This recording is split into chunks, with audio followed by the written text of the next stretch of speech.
आज की कहानी है गंजा करने वाली चुड़ैल। एक बार की बात है, शिल्पा अपने पति बिरजू के साथ नाई की दुकान चलाती थी। दोनों पति पत्नी साथ काम करके अपना गुजर बसर अच्छे से कर रहे थे। पर ये खुशी उनकी जिंदगी में ज्यादा दिन की मेहमान ना थी। कुछ ही दिनों में बिरजू की मौत एक ट्रक एक्सीडेंट में हो गई। बिरजू के जाने के बाद शिल्पा पूरी तरह अकेली पड़ गई थी।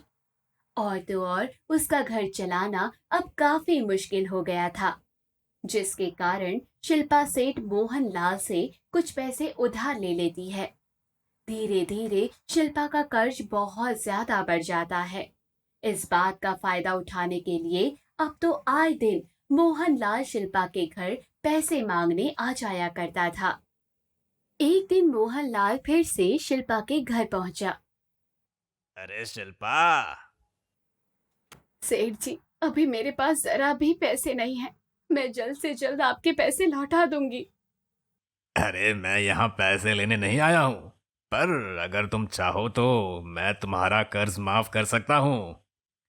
शिल्पा मोहनलाल की फितरत समझ जाती है और गुस्से में चिल्लाने लगती है, जिससे गांव वाले शिल्पा के घर के आसपास इकट्ठा होने लगते हैं। यह देखकर मोहनलाल घबरा जाता है और बोलता है। अरे ये झूठ बोल रही है, मेरा यकीन करो। इसने मुझसे पैसे लिए थे और पैसे वापस मांगने पर मुझे धमकियां दे रही थी कि मुझे झूठे आरोप में फंसा देगी। यहाँ तक कि इसी ने अपने पति को मारा और अब हमें इसे जलाकर मार डालना चाहिए। गांव वालों ने मोहनलाल की बात मान ली और शिल्पा को जलाकर मार डाला। उस दिन के बाद से शिल्पा एक चुड़ैल बन गई और रात होते ही गांव में घूम घूम कर शिकार करने लगी। उसे जो कोई भी अकेला मिलता, वो अपने उस तरह से उसे गंजा करने के बाद मौत के घाट उतार देती। गांव में चुड़ैल की चर्चा जंगल में आग की तरह फैल गई थी। एक दिन राहुल कई सालों बाद अपने गांव वापस आ रहा था। रात बहुत हो चुकी थी, वो काफी थक चुका था। तभी चुड़ैल उसके सामने आ जाती है। चुड़ैल को देखकर राहुल घबराकर जमीन पर गिर जाता है। तुम हो कौन? मैं तुम्हारी मौत हूँ, जो आज तुम्हें ले जाएगी। देखो, मुझे पता है कि तुम ये सब किसी वजह से ही कर रही होगी। मुझे बताओ, क्या पता मैं तुम्हारी कोई मदद कर दूं। चुड़ैल थोड़ा शांत हो जाती है और राहुल को अपनी पूरी कहानी बता देती है।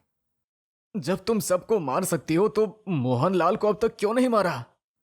मैं रात में ही बाहर निकल सकती हूँ और मोहनलाल ने अपने घर पर सुरक्षा कवच लगा रखा है।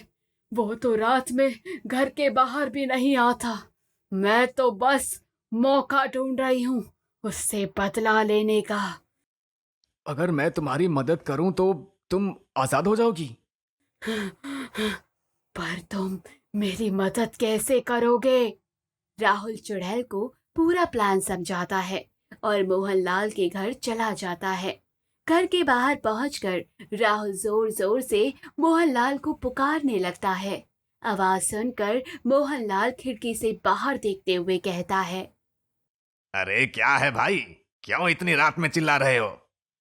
अरे भाई, मैं तो आज ही शहर से गांव वापस आया हूं और कल सुबह फिर शहर लौट जाऊंगा। मेरी एक बहुत बड़ी जमीन है जिसे मुझे बेचनी है। गांव में तुम्हारा बड़ा नाम सुना है तो सोचा तुम्हें ही आधे दाम पर दे दूं। मोहनलाल ये सुनकर भागा भागा घर से बाहर आ जाता है। अरे आओ आओ, सारी बातें अच्छे से घर के अंदर करते हैं। तभी वो चुड़ैल वहां आ जाती है। श्श्श, अब तू कुछ भी बोल नहीं पाएगा। चुड़ैल अपने उस तरह से मोहनलाल को गंजा कर देती है। मोहनलाल अपने किए के लिए माफी मांगने लगता है, पर चुड़ैल उसे भी मौत के घाट उतार देती है और हमेशा हमेशा के लिए मुक्त हो जाती है।